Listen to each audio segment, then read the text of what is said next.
Bonjour à toutes et bonjour à tous, je suis ravie de vous retrouver aujourd'hui sur ma chaîne YouTube pour une nouvelle vidéo pour réaliser la boîte à tirettes avec le petit gnome qui se soulève quand on tire. C'est vraiment très sympa à réaliser, vous allez voir, c'est simple, on peut le faire avec des enfants, on peut préparer plein de petites choses et puis il faut noter qu'avec cette mesure-là, il y a quand même, je pense, 1, 2, 3, voire 4 Ferrero Rocher qui peuvent rentrer à l'intérieur. Comme ça de mémoire il me semble. Donc voici pour la petite boîte qu'on va pouvoir travailler. Les papiers ici, branche de houx, en ce moment j'utilise pas mal cette collection. Vous savez que j'aime bien faire ça, travailler avec une collection plusieurs fois. Et ici j'ai travaillé pour le petit gnome, c'est à la page 43 que j'ai découpé et colorisé. Vous avez aussi des papiers. Ce qu'on va commencer par faire, c'est prendre une feuille et venir travailler notre base, qui est la boîte. Pour la boîte, il va falloir faire ici le couvercle. Donc un papier qui va mesurer 25 cm par 7,8 cm.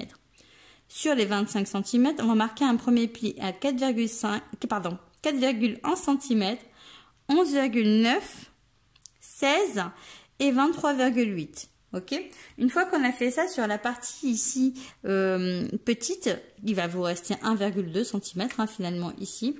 On va venir mesurer de ce point-là à ce point-là, de ce trait-là à ce trait-là et des bords à 2 cm pour faire une ouverture.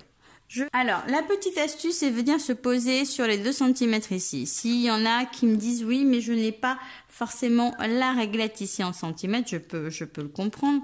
C'est pas grave, on va faire à peu près à l'œil à 2 cm. D'accord, 2 cm de ce point-là, donc 3 cm du bord finalement. Si vous avez la réglette ici en centimètres, il suffit de vous mettre sur le 3 là et de descendre. D'accord.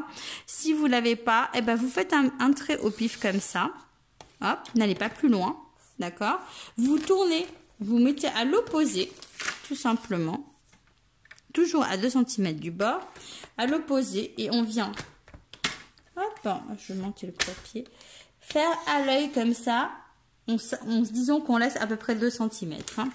Donc ensuite, on va pouvoir attraper en se mettant au bord du papier finalement, et on va mettre 3 cm pour pouvoir avoir les deux ici, ok.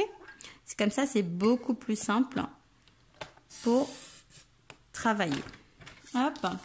Et pareil, de ce côté, on va se mettre sur ce point-là, on va mettre à 2 cm là.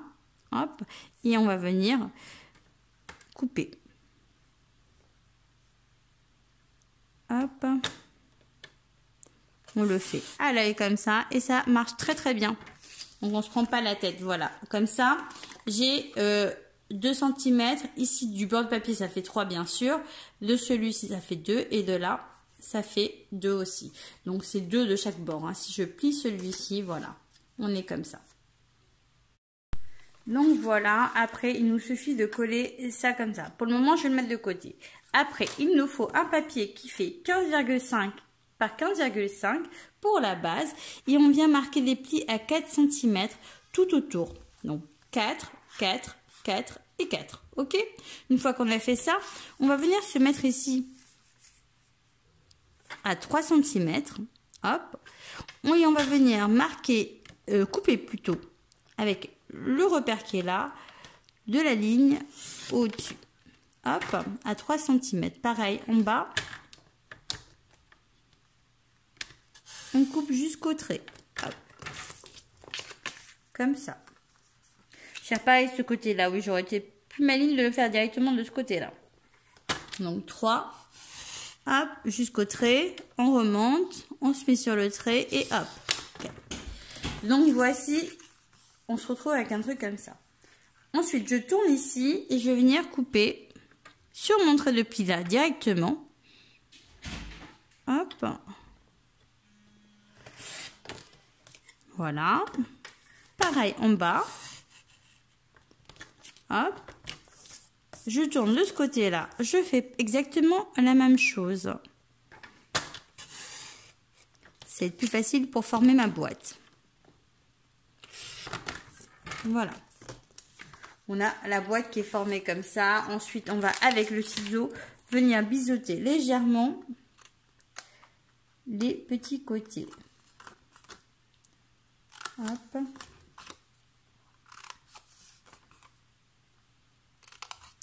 Et voilà pour les structures. On marque tous nos plis et on va tout simplement venir coller la boîte avec les petits rabats de ce côté-là. On vient aussi fermer le couvercle. Hop.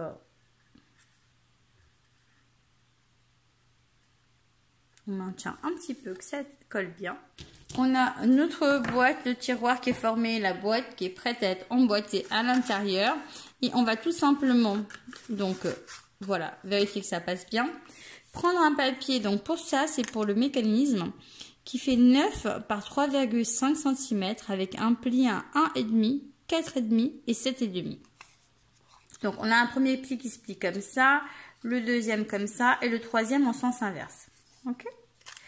Donc celui-ci, on va venir déjà le coller ici, à ce niveau-là. Donc quand vous le collez, vous collez tout simplement, là vous mettez de la colle et vous le maintenez comme ceci. Ok.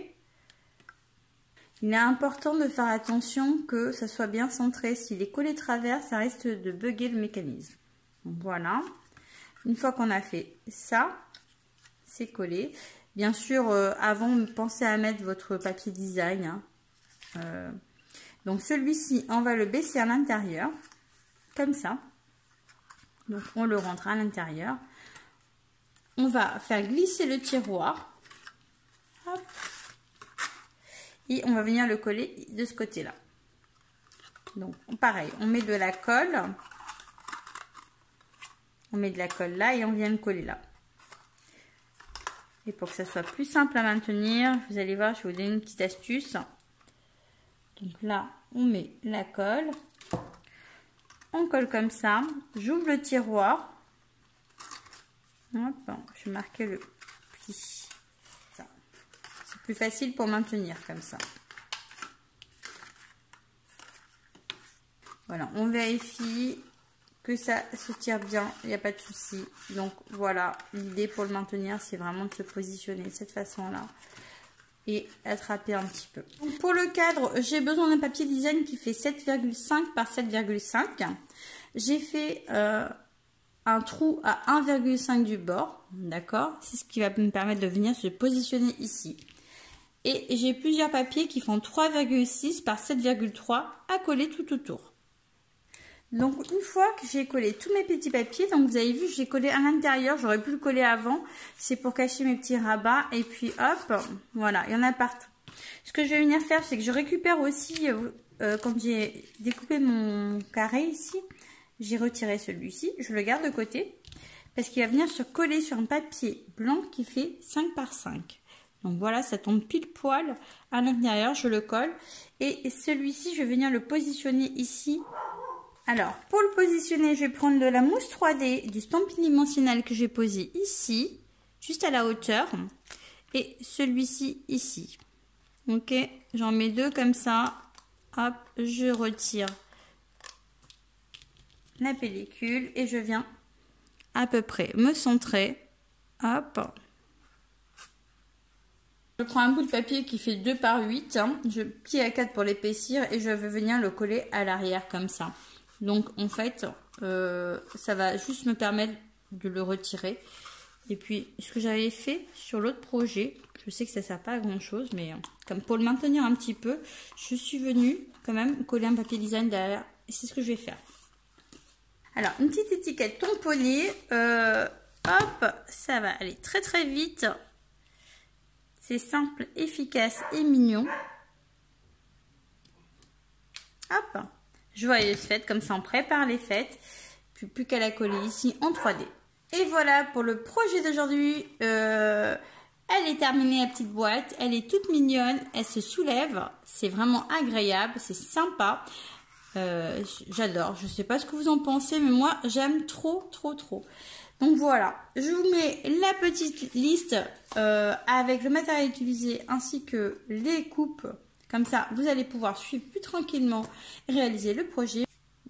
Moi, je vous dis à très vite pour une nouvelle vidéo. Ciao!